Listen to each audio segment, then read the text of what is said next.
بنی اسرائیل میں ایک نوجوان تھا کفل، روزانہ نئی لڑکی اپنے کمرے میں لاتا تھا، شراب اور لڑکی اس کی زندگی تھی۔ ایک رات ایک لڑکی کو لے کر آیا، 60 دینار پاکستان کا 12 لاکھ روپیہ بنتا ہے، اور آپ کا 1 لاکھ بنتا ہے۔ 1 لاکھ رینڈ دے کر وہ ایک لڑکی کو لے کر آتا ہے۔ جب کمرہ بند کیا تو دیکھا وہ لڑکی رو رہی تھی، تو کفل کہتا ہے میں زبردستی تو نہیں لے کر آیا، ڈیل کر کے لایا ہوں۔ تو وہ روتے بولی کفل طوائف نہیں ہوں، غریب ہوں، مجھے غربت نے عزت بیچنے تک پہنچا دیا ہے۔ وہ عورت رونے لگی، وہ لڑکی رونے لگی، کفل عزت دار ہوں، مجھے غربت نے طوائف بنا دیا ہے۔ تو کفل رو پڑا اور کہنے لگا میری بہن جس عزت سے آئی تھی چلی جا، جو پیسے دیے ہیں جا اپنی غربت مٹا، ہدیہ 60 دینار 1 لاکھ رینڈ بنتا ہے، جا اپنی غربت مٹا، اور میرے لیے دعا کر، میں بہت گندا انسان ہوں، میں تیری آنسوؤں کو دیکھ کر میں بھی توبہ کرتا ہوں۔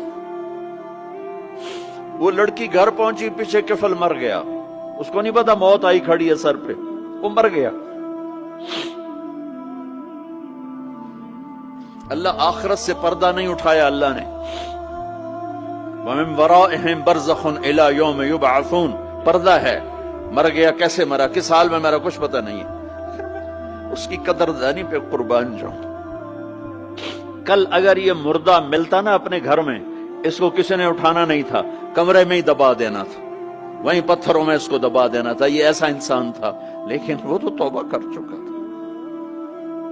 اور توبہ کے بعد کی زندگی 15 منٹ، آدھا گھنٹہ، گھنٹہ، سوا گھنٹہ، 2 گھنٹے ہے، اور 30 سال کی زندگی زنا اور شراب میں ہے، اور آدھے گھنٹے کی زندگی میں صرف نیت کی ہے۔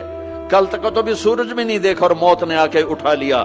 صبح جب ہوئی تو لوگوں نے دیکھا کفل کے گیٹ پہ لکھا ہوا تھا ان اللہ قد غفر للکفل، لوگوں اللہ نے کفل کو معاف کر دیا۔ یہ کیوں لکھوایا؟ یہ کیوں لکھوایا؟ اس لیے لکھوایا کہ اب یہ ہمارا دوست ہے، آؤ اس کو عزت سے ہمارے پاس پہنچاؤ۔ یہ شرابی بھی تھا، یہ زانی بھی تھا، یہ سب کچھ تھا۔ اس سے بڑا قدردان کوئی ہے کہ نیکی کرنے کا ایک دن اس کے پاس نہیں؟ ابھی آج اس نے نیت کی ہے کہ آج کے بعد میں نیک بن کے زندگی گزاروں گا، اور موت نے مہلت نہیں دی، خالی نیت پر میرے اللہ نے کیا کر دیا، اتنا بڑا مین گیٹ پہ نورانی سطر سے لکھا ہوا تھا ان اللہ قد غفر للکفل، اللہ نے کفل کو معاف کر دیا، یعنی جاؤ اس کو عزت کے ساتھ لے کر آؤ اور میرے دربار میں پہنچاؤ، یہ اللہ ہے۔ میرے عزیزو، اللہ کے واسطے اپنے اللہ سے دوستی کر لو، اپنے